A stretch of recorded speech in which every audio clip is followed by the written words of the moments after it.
Hello everybody, so today I will talk about calculus.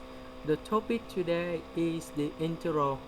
We have the integral of 2x plus 3 over x squared plus 3x plus 4 dx.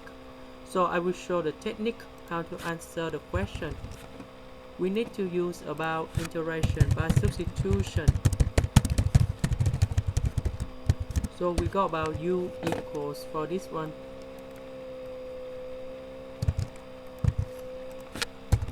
Du equals for 2x plus 3 dx. So we need to change this integral. This one is about u. 2x plus 3 dx we change to du.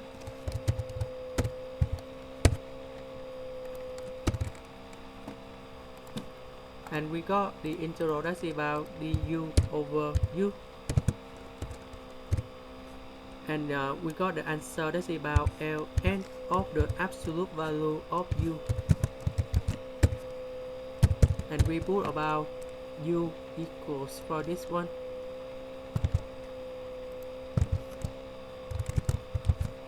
And this is about the final answer. That's the end. Thank you for watching.